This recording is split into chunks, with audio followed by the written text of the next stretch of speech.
Unofficially, the Category 3s do not have a Omnium Series. It's just 3 individual races, starting off with Blue Dome and then going to the FC Tulsa Arts District. And now here at the River Parks Criterium, which is the Crybaby Hill. But I took the time to be able to figure out a Cat 3 overall, if they did have one. And our race leader in the overall would be Dempsey Cifuentes, winning on day number 1, second on day number 2. Second place will be Seth Lastly. And third place, unofficially, HenryBZE, who was first. No, excuse me. On day number 1 was third, and on day number 2 was fourth. Category 3 is underway. The bike racing as they head for their first time up Crybaby Hill.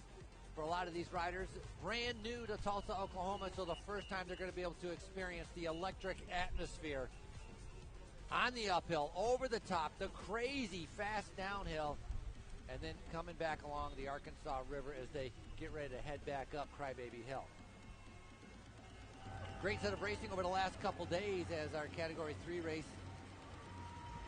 We saw a breakaway getaway yesterday. They had a smaller hill in the course yesterday. Douglas Frinchak took the win yesterday with Dempsey Cifuentes in second. And on day number 1, talked about Dempsey Cifuentes really catching everybody by surprise. Jumped them right before the second to last turn, went away, and then finished up in front of HenryBZE and Seth Lastly. If you notice, it's the 3 same names, right? And that's why they're up there in the unofficial overall. They've been battling it out along with, got to throw Eli Dare, who's also been doing a good ride. So I got a feeling we need to watch out for the same 4 riders, maybe a few other ones, because we might have a little bit of some guys that are climbers, some guys that are a little bit better in the hills, a little bit more comfortable once things get kind of more spread out than what we've had on day number 1 with a very compact, very tight, very fast. Some riders aren't comfortable with that, so they might be looking a little bit more forward to a race like today.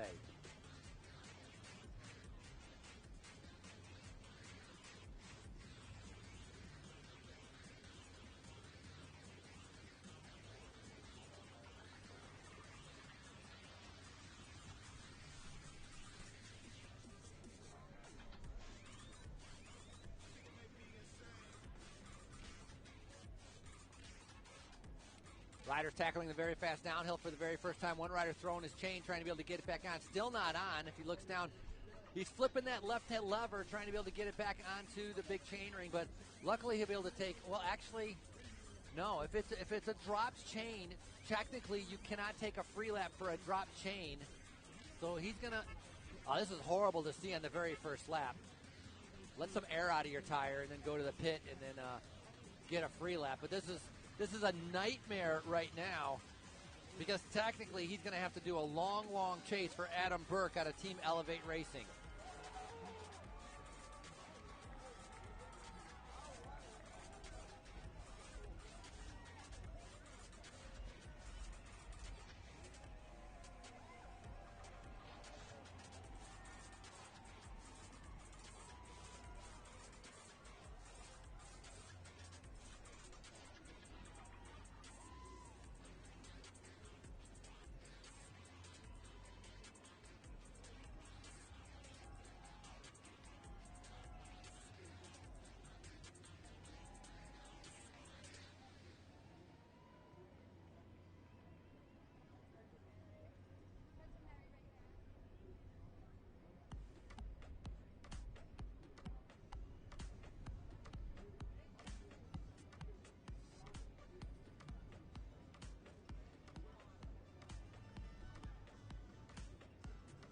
Little tentative, a little cautious. First couple laps, the riders are sticking together. Nobody willing to put their nose out there and test the legs quite yet.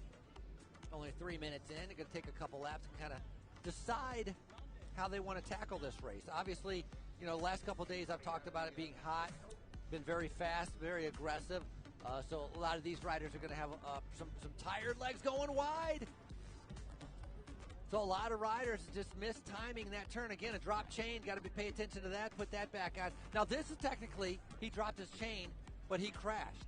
So You're just coming in hot, coming wide, and once you hit the brakes, what happens is you straighten up. Your bike straightens up automatically when you hit the brakes. So he had a choice: hit the brakes and try to slow down, or just lean it over and cross your fingers, and hopefully you're going to make the turn.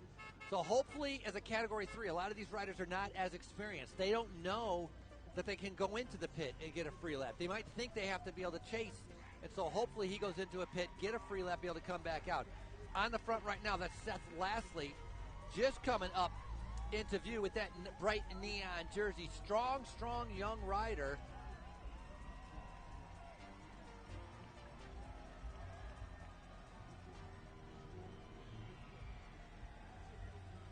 Pretty strong rider in second place too with that black jersey. I like this style, just shifting down a gear and just spinning, just turning the pedals over to be able to stay on the wheel instead of using brute force in a bigger gear. Looked very comfortable going up this hill. Ryan Amin from Hodges Bend Racing in the red jersey on the back.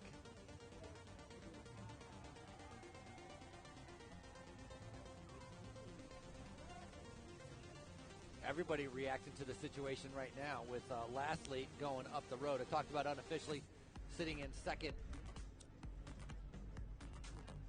Overall, a couple good results from Seth Lastly. I talked about Seth being able to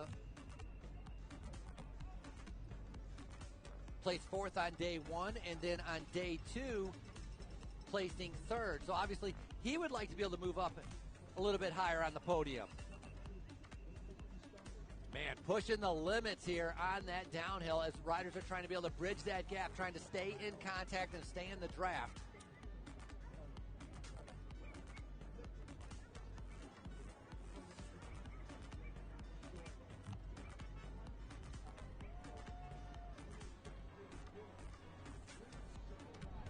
On the front, Cifuentes brothers, Emerson and Dempsey on the front right now.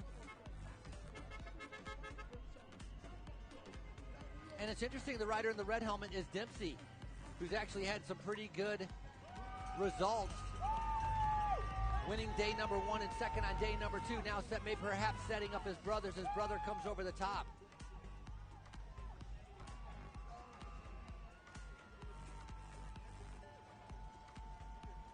So Douglas Frenchek now on the front. He was the winner yesterday. He had a fantastic, and he was pumped. He was so excited that he was able to take that win yesterday. Big boost of confidence for Frenchek. Racing for Team Elevate, leading up right now on Crybaby Hill.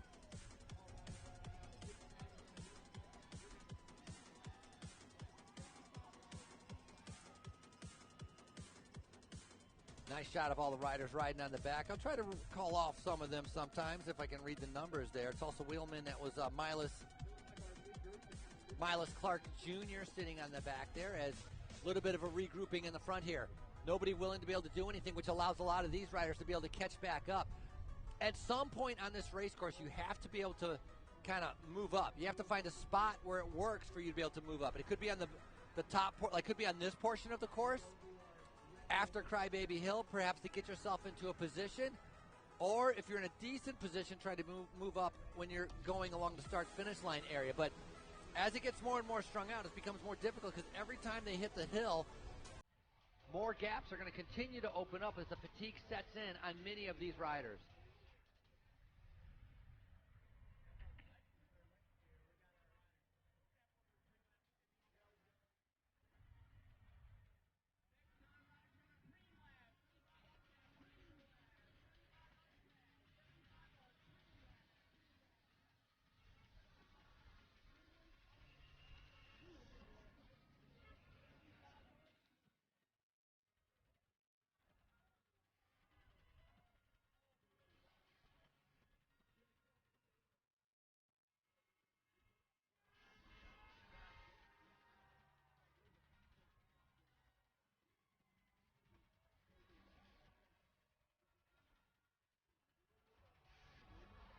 Trey Shepard from Upland. Saw him a lot. He's on the far right-hand side. Saw him a lot yesterday.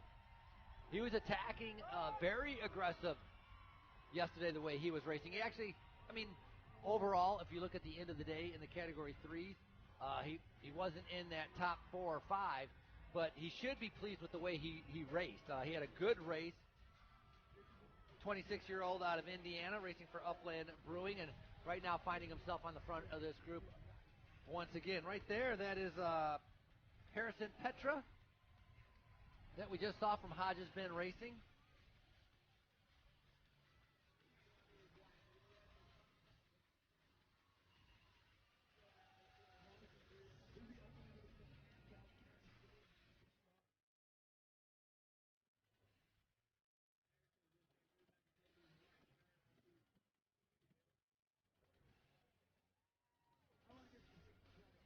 Saw Ben Witherly sitting on the back of that group, or just off the back of the group, and on the opposite extreme, going off the front of the group, this is Eli Dare. Nice gap by Eli Dare, timed out an attack perfectly.